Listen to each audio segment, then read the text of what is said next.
नमस्कार सर्वांना, कशा आहात तुम्ही? आय होप सर्वजण एकदम मस्त असणार, मजेत असणार आणि व्हिडिओ बघत असणार. तर याआधी मी जो व्हिडिओ शेअर केला होता टिप्सचा, किचन टिप्सचा व्हिडिओ, आय होप सर्वांनी तो बघितला असेल आणि लाईक सुद्धा केला असेल. आजचा व्हिडिओ सुद्धा तुमच्यासाठी खूप कामाचा असणार आहे, तर शेवटपर्यंत नक्की बघा. तर आपण मी जे घरामध्ये यूज करते, कोणती वस्तू खराब नको व्हायला किंवा वस्तू कशी ठेवायची जास्त दिवस काळपर्यंत ती कशी टिकायला पाहिजे, हे मी ज्याप्रमाणे करत असते ते तुमच्यासोबत शेअर करत असते. तर ते त्याचप्रमाणे आज सुद्धा मी शेअर करणार आहे. तुम्ही नवीन असाल चॅनलवरती, चॅनलला सबस्क्राईब करा, लाईक करा आणि शेअर करायला विसरू नका. सबस्क्राईब करणं हे एकदम फ्री असतं, तर तुम्ही सबस्क्राईब केलं तर त्याच्याने मला थोडी प्रेरणा येते. लाईक केल्याने, कमेंट केल्याने मला चांगलं वाटतं. तुम्ही माझ्या व्हिडिओला लाईक कमेंट करणार तर मला खूप छान असं वाटेल. सर्वांनी लाईक, शेअर, सबस्क्राईब करायला विसरू नका. चला तर मग व्हिडिओला स्टार्ट करूयात. एकच दिवस लागतो आपल्याला एवढा सारा किराणा, थोडासा साफसफाई वगैरे व्यवस्थित करून ठेवण्यासाठी, पण तो जास्त दिवस पर्यंत टिकतो. रोजच्या रोज आपल्याला काय बनवायला घेतलं की डाळ घेतली की निवडत बसा, हे करा ते करा, साफसफाई करा, मग स्वयंपाकाला आपल्याला उशीर होतो. त्यामुळे आधीच आपण निवडून ठेवलेली असते की ते डायरेक्ट घेतो, आपण धुतो आणि डायरेक्ट भाजी बनवायला घेतो. तर असं तुम्ही करू शकतात, मी जसं करते तसं, आणि तुमचा पण टाइम वाचेल, माझा सुद्धा टाइम वाचतो. जेव्हा आपण किराणा भरायला जातो तेव्हा आपल्याला माहिती असतं की कोणती वस्तू संपली आहे घरामध्ये किंवा कोणती वस्तू आणायची आहे. तर तेच वस्तू आपण किराण्यामध्ये आणत असतो आणि ती वस्तू घरी आणल्यानंतर आपल्याला कोणत्या डब्यामध्ये कोणती वस्तू भरायची हे ऑलरेडी आपलं माहीत असतं. तर ते डबे तुम्ही खूप जास्त खराब झाले असतील तर ते खाली करून तुम्ही धुवून उन्हामध्ये सुकवून त्यामध्ये नंतर किराणा भरू शकता. सर्व किराणा मी आता पिशवीतून बाहेर काढून घेते. त्यानंतर मी जे बरण्या होते माझ्या, म्हणजे आधीच्या महिन्यामध्ये मी सर्व बरण्या या घासून मग किराणा भरला होता, त्यामुळे बरण्या काही जास्त खराब नाही आहेत. तर मी फक्त त्यांना पुसून मगच किराणा भरणार आहे. तर सर्वात आधी जे डाळी असतात किंवा तांदूळ असतात हे सर्वात आधी मी काढून घेते आणि जे आधीचे डब्यामध्ये उरलेले डाळी तांदूळ असतात मी साईडला काढून ठेवते. मग जे या महिन्यामध्ये आणलेला तो किराणा आधी मी भरते डब्यामध्ये, त्यानंतरच तो उरलेला किराणा मागच्या महिन्याचा असतो तो उरलेला तो मी डब्यात टाकत असते. तर रव्याला काढायची गरज नसते, मग म्हणून तो डायरेक्ट टाकला तरी चालतो. पोह्याला सुद्धा तुम्ही काढून निवडून मगच डब्यामध्ये भरत जा, जेणेकरून आपण जेव्हा पोहे बनवतो तेव्हा काढायची गरज नाही राहत, डायरेक्ट धुवून टाकलं की चालतं. त्यामुळे असं केल्याने आपला टाइम सुद्धा वाचतो आणि किराणा सुद्धा खराब होत नाही. तर सर्व गोष्टी मी डाळ तांदूळ हे सर्व मी आता डब्यामध्ये भरून घेत आहे. तर तुम्ही व्हिडिओमध्ये बघू शकता मी कशा प्रकारे माझा किराणा भरते आणि कसा जास्त दिवस टिकायला पाहिजे हे मी सर्व गोष्टी सांगितलेल्या आहेत. तर आता मैदा आहे, मैद्याला गाडायची गरज नसते, त्यामुळे तसा तसा भरून ठेवला तरी चालतो. आणि आधीचा मैदा होता तो मी साईडला काढून ठेवला, नंतर भरून तो मैदा मी डब्यामध्ये भरला.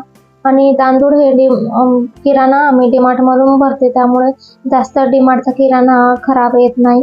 तर त्याला जास्त काही गाळायची वगैरे गरज पडत नाही. तांदूळमध्ये काहीच नव्हतं निघालं, त्यामुळे फक्त मी गाळून बघितलं स्टार्टिंगला, नंतर पूर्ण किराणा तसंच भरून दिला, कारण की डाळ तांदूळमध्ये काहीच नव्हतं. डीमार्टचा किराणा स्वच्छ असतो. तुम्ही दुसरीकडून कुठून घेत असणार तर दुकानामध्ये थोडा किराणा खराब येतो किंवा त्यामध्ये काही ना काही मिक्स असतात, खूप लवकर जाडं लागतं, नंतर त्या किडे पडतात, त्यामुळे हे तुम्ही गाळून वगैरेच भरू शकतात. आता शेंगदाणे आहेत, ते शेंगदाणे खराब वगैरे येतात, तर ते निवडून ठेवले की जेव्हा आपल्याला यूज करायचं असतं तेव्हा आपल्याला निवडत बसायची गरज पडत नाही आणि जास्त दिवसपर्यंत सुद्धा ते शेंगदाणे जसेच्या तसेच राहतात. आता जे पॅकेटच्या वस्तू असतात ते डायरेक्ट भरले तरी चालतील, कारण की पॅकेटच्या वस्तूमध्ये खराब नसतात. डीमार्टमधला किराणा चांगलाच असतो. तर हे बघा मी सर्व आता धान्य भरून घेत आहे. हरभरे मी साफ करून घेतले आणि डब्यामध्ये भरले. जे उरले होते ते मी परत त्याच डीमार्टच्या पिशवीमध्ये टाकले आणि क्लिप लावून दिली. अशी क्लिप लावून मी जे एक्स्ट्राचा सामान असतो तो पिंपमध्ये स्टोअर करते आणि सर्वात आधी मी तोच सामान यूज करते, त्यानंतरच आपल्या डब्यांमधला सामान हा यूज करत असते मी. असा किराणा भरल्याने ना काय होतं की आपला किराणा खराब पण होत नाही आणि जास्त दिवस पण टिकतो. आणि ज्या वस्तू स्वस्त असतात त्या वस्तू मी एक्स्ट्राच्या घेऊन येते आणि त्या स्टोअर करून ठेवत असते, तर त्या जास्त दिवस टिकायला पाहिजे. त्यामुळे मग मी असं साफसफाई करून वगैरे किचन मध्ये ठेवत असते. तर तुम्ही पण असंच करत जा, जेणेकरून तुमचाही किराणा खूप जास्त दिवस पर्यंत टिकेल आणि लवकर खराब नाही होणार.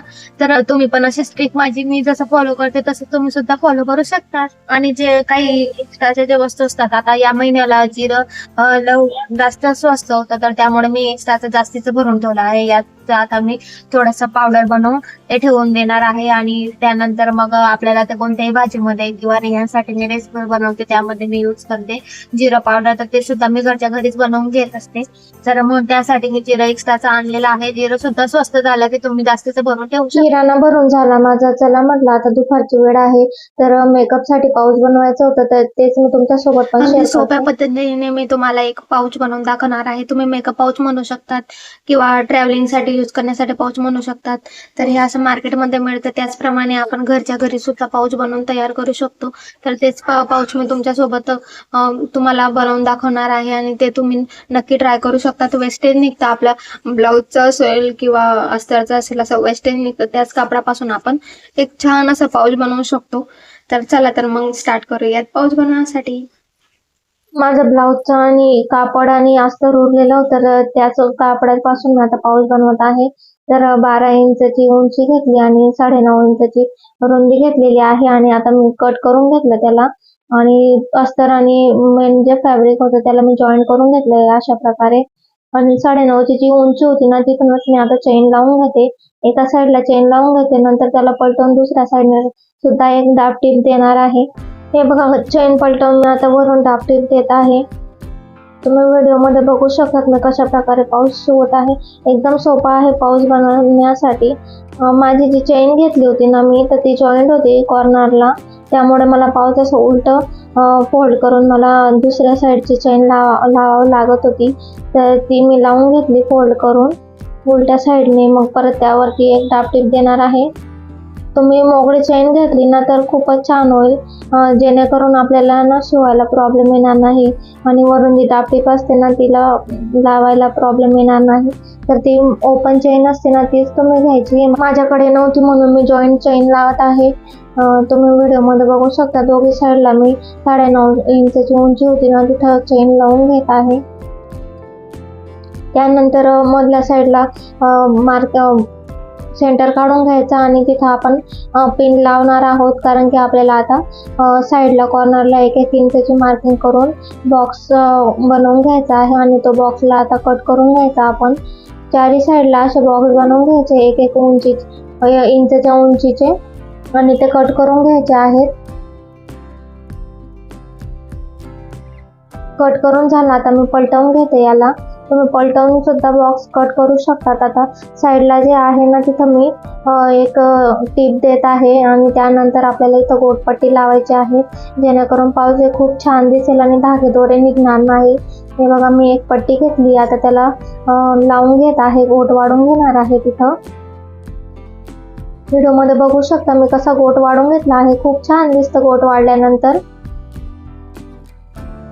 दोन्ही साईडला मी असं गोट वाढून घेणार आहे. त्यानंतर आपल्याला जे 4 कॉर्नर कट केले होते ना, त्याला आता जॉईन करून घ्यायचं आहे. हे बघा, मी व्हिडिओमध्ये दाखवते त्याप्रमाणे जॉईन करून घ्यायचं आहे. आणि तिथं सुद्धा आपल्याला एक गोटपट्टी लावायची आहे.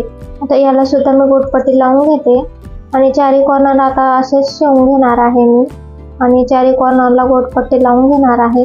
तर अशा प्रकारे आपलं पाऊच हे लवकर कमीत कमी वेळामध्ये तयार होतं आणि खूप छान पाऊच तयार होतं. यामध्ये तुम्ही कोणतीही गोष्ट स्टोअर करू शकता किंवा मेकअपसाठी वगैरे तुम्ही याचा वापर करू शकता. 4ही कॉर्नर मी शिवून घेतली आणि गोटपट्टी लावून घेतली आहे. वगैरे घेऊन जातो ते सुद्धा इथं तुम्ही या पाऊचमध्ये स्टोअर करू शकता. हे बघा, किती छान फिनिशिंग आलेली आहे. आता मी पाऊचला ओपन करून घेते आणि सरळ करून घेणार आहे. सर्व कॉर्नर काढल्यानंतर हे बघा, किती छान पाऊच तयार झालेला आहे. आणि मी मुद्दामच कार्ड घेतला होता ब्लाउज पीसचा, जेणेकरून खूप छान असं याचा लुक येईल. आणि सर्व कॉर्नर मी आता एक साईडला मी काठाची डिझाईन घेतली, त्यानंतर लेस सुद्धा लावून घेतली. आधी लावली तरी चालते, पण सर्व इथं आधीच लावून घ्यायची. मला थोडा त्रास झाला लावायला, मला आठवण पडली लावायची. तर हे बघा, असं रेडी झालेलं आहे पाऊच छान असं. तुम्ही साईज बघू शकता किती मोठी झालेली आहे. आणि यामध्ये पेस पण खूप जास्त मोठा आहे आणि फिनिशिंग सोबत रेडी केलेला आहे. याला मधून हे बघा, आपण गोटपट्टी सुद्धा लावलेली आहे, जेणेकरून हे अस्तर ते ब्लाउज पीस जे असताना त्या निघायला नको म्हणून. आणि छान असं आपलं पाऊच रेडी झालेलं आहे. याच्यामध्ये तुम्ही मेकअपचं सामान स्टोअर करू शकतात किंवा घरामध्ये एखाद कोणती गोष्ट असेल आपल्याला पाऊचची गरज पडत असेल किंवा किचन मध्ये सुद्धा तुम्ही याचा वापर करू शकतात. तर अशा प्रकारे हे पाऊच बनवून रेडी झालेलं आहे. छान झालंय ना? कमेंट करून सांगा कसं आहे पाऊच झालेलं. पर्स सुद्धा बनते अशा कपड्यांपासून. मी पर्स सुद्धा बनवणार आहे. जेव्हा मला वेळ मिळेल तेव्हा मी नक्की बनवली तर तुमच्यासोबत पण शेअर करेल. हे बघा, यामध्ये आता मी किती सामान आपण ठेवू शकतो हे तुम्हाला सांगते मी. आपल्या नेहमीचे गरजेचे वस्तू असतात ते आपल्याला इथे ठेवता येतात. हे बघा, मी ठेवून दाखवते.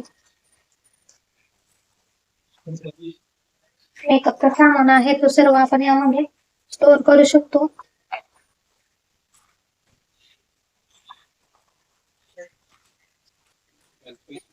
इकडे पाऊस लहान असेल तर ते सुद्धा तुम्ही ठेवू शकता.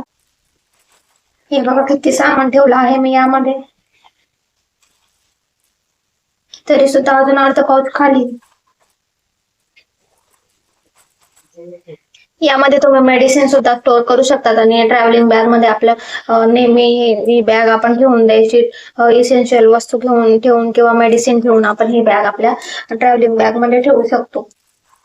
नरम आहे, काहीच प्रॉब्लेम नाही. जसं असेल जेवढं असेल तेवढं मावू शकतो यामध्ये. एकदम फ्लेक्झिबल आहे. तर कसं वाटलं, काय वाटलं मला कमेंट करून नक्की कळवा. चला भेटूया तसंच नेक्स्ट व्हिडिओ मध्ये. तोपर्यंत बाय.